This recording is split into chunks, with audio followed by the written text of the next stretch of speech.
All right, surf number 465, everybody. We are getting ready for a big energetic week because we have a kite again. The last of this kite that we've been talking about is going to foreshadow the Virgo new moon lunar eclipse, solar eclipse out in September. Okay. But this energetic week, our report covers August 14th through August 20th. 2025. So let's go ahead and get started. Here's our overview. In the energies, Sun is in Leo, but it is drawing down. We also have a big drawdown with the last quarter moon, so lunar energies are drawing down. We also have the kite and the grand air trine. They too are also drawing down. What's new is Mercury sextile Mars, and this is a weird one because we'll have 2 different days in which Mercury sextile Mars goes exact. Weird. And the I-Ching says youthful folly.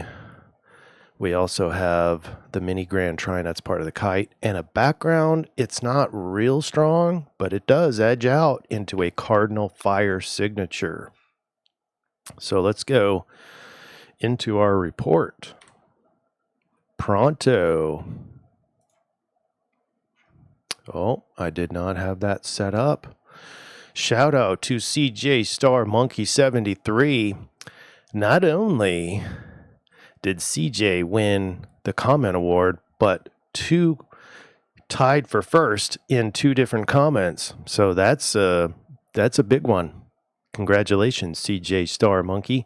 The revolution will not be televised, but let us clear the air a little so we can breathe. Amen to that. All right, we're getting down to the nitty-gritty on this Aries eclipse cycle. Its last new moon is going to be on August 23rd. That's going to be our next surf report after this. And then we'll start to get into our eclipse season. But if you notice, the last new moon, August 23rd, is in Virgo. It's very early Virgo, so Sun will go into Virgo, and then the moon will be right there for a new moon, and then the eclipse, solar eclipse, will also be, it's like 29 degrees Virgo. So we have 2 Virgo new moons, the second one being the eclipse. Okay, but for now, let's just focus on this week. And this week alone, you get this shaded area right here. It's the last quarter moon before the new moon. And here, I want to show you, here's the Mercury sextile Mars. The numbers indicate the day in which they go, this alignment goes exact. So in this case, it's a sextile, and it's Mercury and Mars. So on the 15th and the 18th, that's weird. So obviously one of these, and I couldn't figure out which one. I think it's Mercury, because it's going to like slow down in here. Or it could be Mars, but it's not a linear thing. We just had Mercury retrograde ended right here. And so I think just coming up to speed gives it some acceleration and maybe some brakes before it gets into its full regular speed. All right, we have 2 main dominant energies. These are very generalized. So yang-wise or fire-wise, we have Sun in Leo, and we have these going exact that I just talked about. That's why we have this hump, because otherwise, both the Mercury and Mars are in fire signs. And so we have a strong amount of fire here with Sun in Leo, and it dips, goes exact again, and then it starts to drop off. And then we have the lunar phase. The lunar phase is the last quarter moon. It's drawing down. Everything's sort of drawing down, right? Doesn't mean it's not going to be energetically powerful, though. And I misspoke. Mars is not in fire sign. Mars is in Libra. And that's important. But it's still a yang. It contributes to the yang. Just going to be more of in a Leo or Libra mindset. But the big picture here is the grand air trine. It's still pretty strong. You know, the biggest biggest difference in the degrees is Uranus and Mars, and that's about 4 degrees off. So, yeah, it's cresting, energetically cresting off. But we also have the kite, and the kite takes us down into our ideal self, ideal form of self, and does not without its struggles, because the Saturn is there and it's building new structures, new discipline for your ideal self, and that feeds into the grand air trine, air being mind, communication. But up here in the clouds, up here in the air, we are making really big changes with Pluto and Uranus. And so this kite is all about mental constructs and mental change, and we're inserting the Aries ideal structured self right into that. And it's flying high, even with that waning edge here, Mars and Uranus. This kite is the this is just the Mercury and Mars delineation, harmonious blend of Mercury's communication, Mercury needing to be heard with Leo, and can't wait to be seen, can't wait to get the information out, and needs to be recognized for it. This is an opportunity with Mars over in Libra, and who is actively going after Libra things, aesthetics, but also justice and equality, equilibrium, balance. So engaging, and there's charisma to it, charismatic communication style, skillful negotiation. That's why we have this picture. And, I forgot to bring the order out front. So there you go. We have a high propensity this week for negotiative kind of tendencies, which is good. Even if you're not a negotiator, you'll hopefully have that. It's not a bad thing, but it's about, especially with a sextile, giving us the opportunity that both of us can benefit by. How magical, instead of dog eat dog. More confidence, self-assured, engaged and persuasive, collaborative and considerate. All right, and then back to the kite. This is the main thing going on, and inside that kite is this these two retrograde planets, Neptune and Saturn, in Aries, getting tighter and tighter. So by the end of the week, they will be 7 minutes from each other, and yet it's going to take a long time for them to actually get to their final conjunction. I think it's in 2026. I think February is when they actually. So they'll, I think, both go into Pisces and still not technically be in a conjunction, and then start going direct, and then eventually they will be in just inside Aries for that conjunction. And we'll talk about like the timeline for this. It's going to take us back all the way to 1989, so hang on to that. But this kite in general, is the top of the kite, Mars, still putting out justice and equality and seeking it, demanding it, supported by the Aquarian transformation, supported by big change in how we think, cognitive overhauls and changes, thinking outside the box, and then being injected with self-genius. What does that mean? Self-genius, the highest form of self. You get fragments and insights, and it's very encouraging. Okay. Extraordinary potential for innovative action and progressive change during this week of Kite. And one more thing.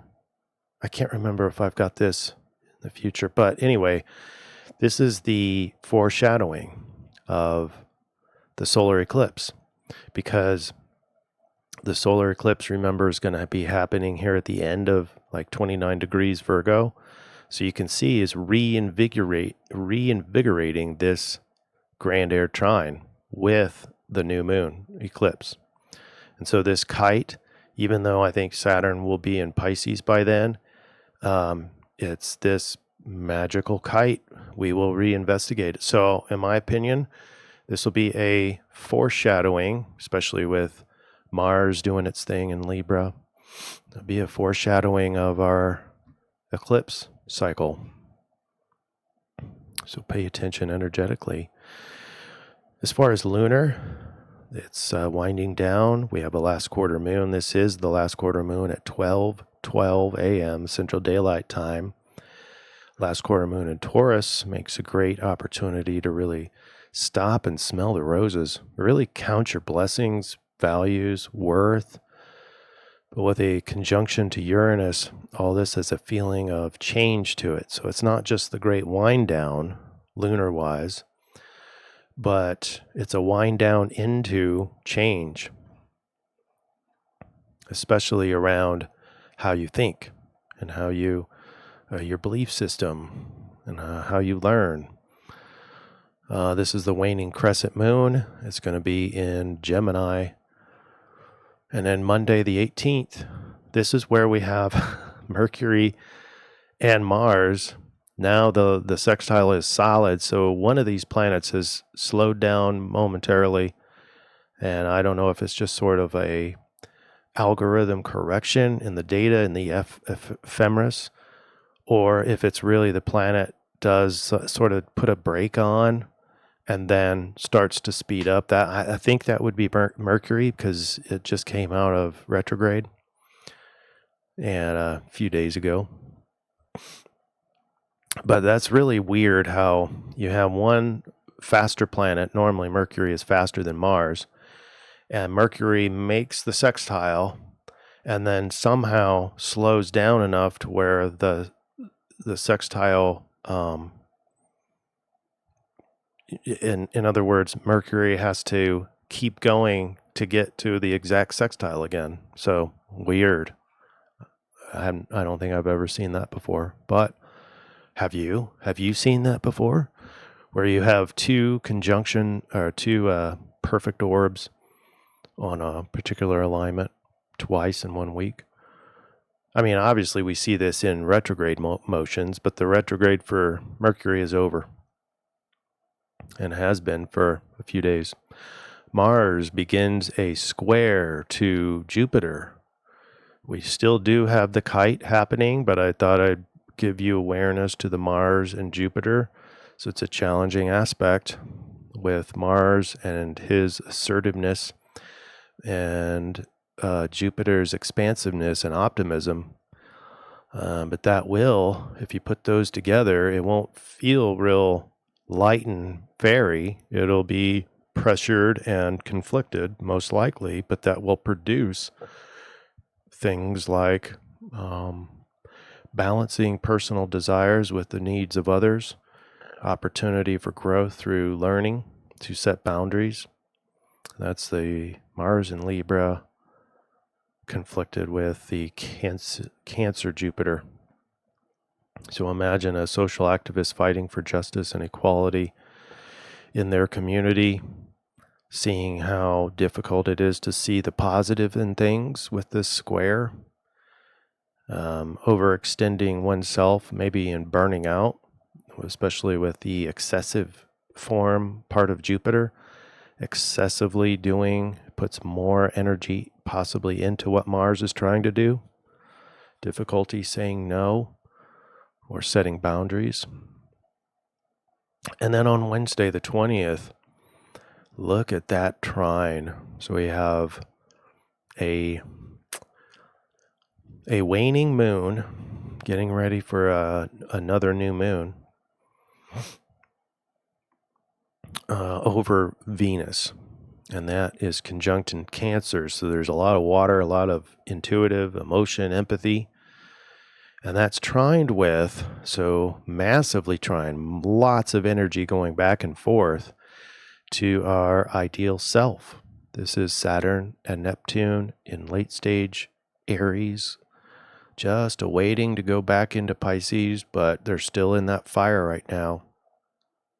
So fire and water combine together to where we can feed in our dreamy, ideal future self, knowing what we need to do, knowing the hurdles that we should bust through or climb, or the mountains that we should challenge ourselves with to get to the ideal that feeds into others and its effect on how it affects our family, how it affects our tribe. So it's not just us. That our place in the group, our place in the group matters, and it helps instruct who we are. It's like a mirror. The social tribe becomes the mirror for self-understanding, and that's what this alignment is exclamation pointing. Intense blend of Saturn's demanding structure and Neptune's idealistic disillusion or escapism or fantasy, challenging balance between reality and illusion. But imagine this, well, let me change the order here. Imagine this visionary architect blending sacred geometry, avant-garde design, because it's the unique form of self, unapologetically, but also a form of sacrifice, or what it means. It's not just for me, it's what my place is in the tribe. All right, let's get to the final part of our influence. We have the I-Ching 4, no change lines. So it's a blend of curiosity and uncertainty as you navigate unfamiliar territory. Yeah, a lot of strangeness this week and a lot of foreshadowing with the Kite. A sense of eagerness to learn and grow will arise. That's mainly fueled by that grand air trine. Humility as you recognize the need for guidance and the value of patience in gaining wisdom. There's a lot of Jupiter in that wisdom. Ultimately, you will feel a quiet determination and optimism, knowing that embracing your naivety with openness will lead to meaningful growth and understanding. Yes, kind of like that Neptune and Saturn. All right, let's go. Let's button up our influence with all these that we talked about. And here's the overview, the influence overview. Many unusual energies span most of this week's duration, including the Grand Air Trine and Kite formation, a sextile between Mercury and Mars that goes it goes perfectly sextile twice this week. Yes, very weird. Yeah, that's an error. So note that when those of you who are on Telegram and get the free playbook here, you can download it. Yeah, I messed up. It's not technically conjunct, it's sextile, but the sextile goes perfect twice. And then we have the Saturn-Neptune conjunction that gets to its tightest orb in just 7 minutes. Oh, you know what? I forgot to mention that. Hold on. Let's check this out. So, yeah, so here's some dates for our Kite. The conjunction.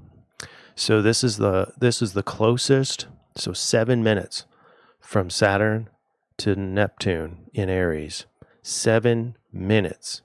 So very, very, very close conjunction, but still not yet a perfect conjunction. So the closest they've been since 1989 was the last time Neptune and Saturn had a perfect conjunction.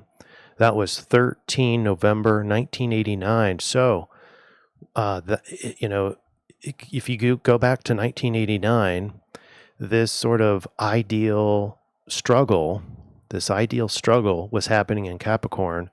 So what was happening in your life in 1989, if you were alive, which I was, and it was for me, it was a very pivotal time in my life where I was trying to find my way but in sort of a work environment, because Capricorn is work and struggle and goals and leadership.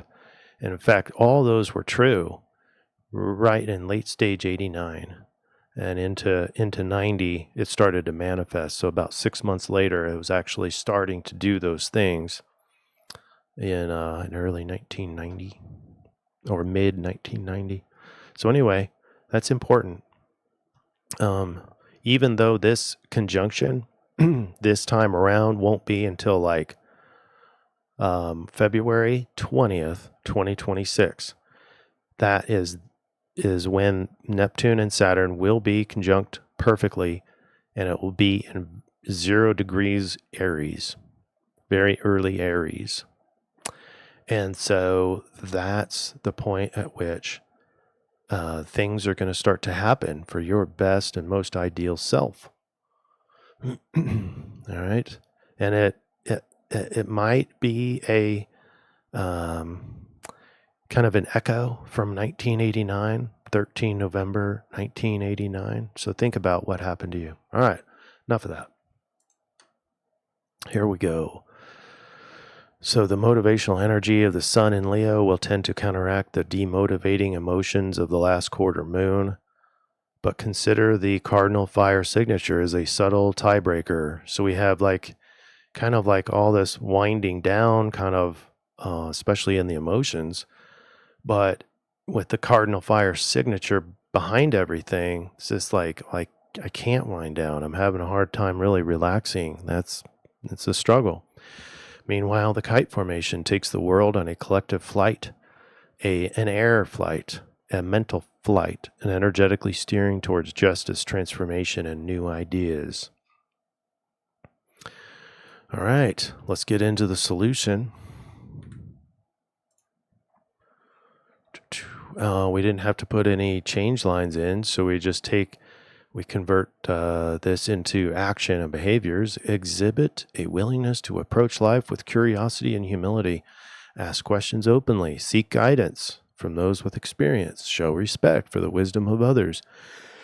Show patience and a readiness to learn, avoiding impulsive actions or arrogance in the face of your own inexperience. Here's our foreshadowing. Even though they're technically not perfectly conjunct yet, that's still very close. And that's going to be the dominant force this week is dreams of your best self in relation to those that you're close to. And they become the mirror. The people who are close to you in your life become the mirror at the end of next week on, 20 August, on or around 20 August. These dreams will become very poignant, very vivid. And so consider following them or deconstructing them so that you can get actionable advice on what steering you need to make in your own life.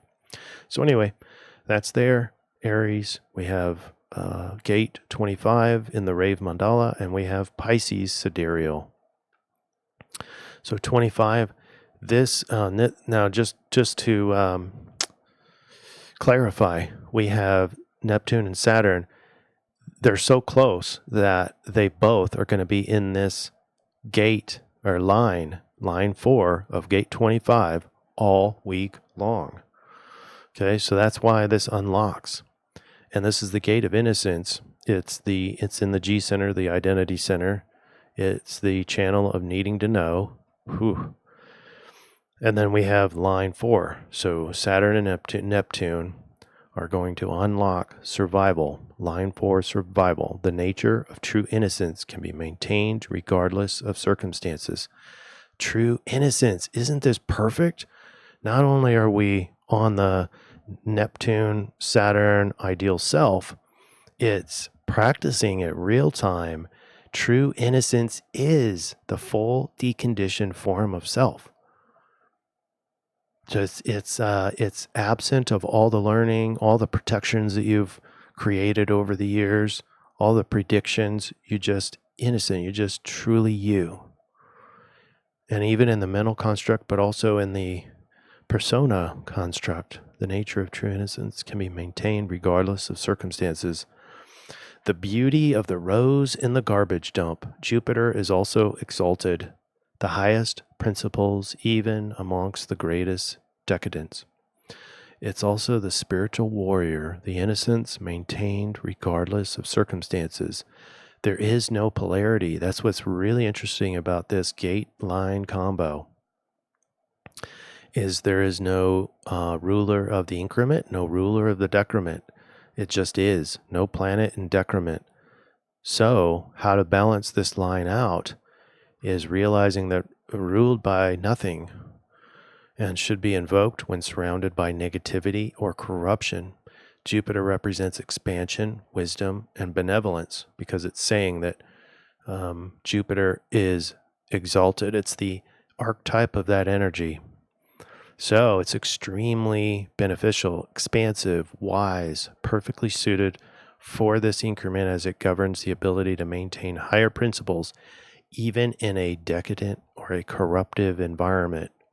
That's the challenge this week, to stay your true self, your true, unconditioned, deconditioned self, true innocence. And that will be akin to a spiritual warrior, meaning that you're not going to if the environment's corrupted, you're not just going to be part of the group or part of the environment. You're going to stand to be your true self above all. In terms of the decrement, no planet in decrement, so no specific planetary influences. This aligns with the line's theme of maintaining innocence regardless of circumstances. So some suggestions that you could make for this week, practical steps, maybe some daily meditation to strengthen your internal compass.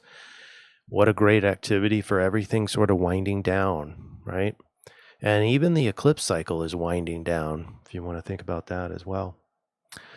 But creating physical or energetic boundaries in challenging environments, or you can develop spiritual practices that can be maintained regardless of where you are in the 3D reality, right? You don't want ideally, you have your spiritual practice, but the best form of it is how and whether or not it stays with you all the time, no matter where you are, even in dreamland or even in a real challenging scenario. You can also focus on general spiritual hygiene, mindfulness practices to notice when you begin to lose your center or lose balance. Also developing discernment without judgment, right? All right, so let's go to our summary slide.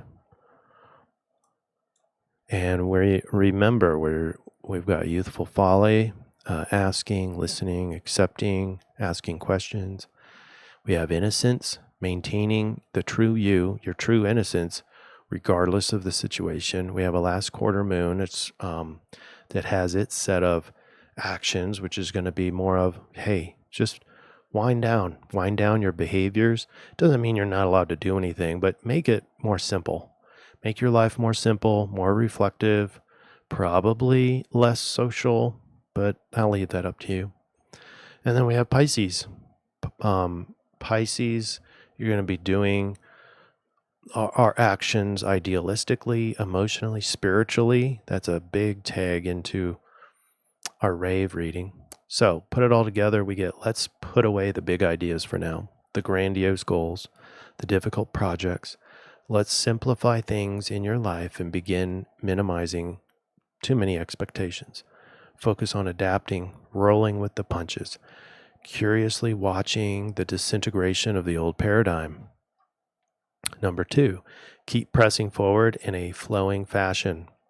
It is a mix of going with the flow and the iterative but intuitive method of life surfing. So in other words, what this means is consciously decide, so consciously choose an action that you want to do, go ahead and act, and then notice the effect. The effect gives you back to make a choice. What now? With this effect, whatever effect that is. Now, do you like that effect? Do you want more of it? Well, then make the choice again.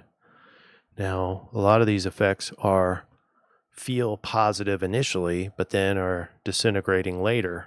So we need to constantly watch the effect, the short-term effect, but also the long-term effect. Because if you get into like a substance abuse, well, you decide, I want a beer, drink it. And now you get, this feels good. Ooh, I want another, and then another, and then another. And that feels really, really good, but its effect is going to be bad. Especially if you keep doing it day over day over day over day, you'll get bad. Or maybe not bad, good, bad paradigm, but you get disintegration. So what you want is the long-term effect on more and more of your decisions to be in a positive light, edifying, giving you energy, giving you strength. But sometimes you need to expel your extra energy to get a positive effect. So anyway, play with that. And then 3, ask questions. What if? Dream idealistically. Remember, it's not just youthful folly as a reading. There's the astrological influences in the sky, the kite itself, higher level thinking with the grand air trine, but also the kite. And you got the Neptune and Saturn begging you to do this stuff, asking questions. What if? What if I'm limiting myself? Dream idealistically.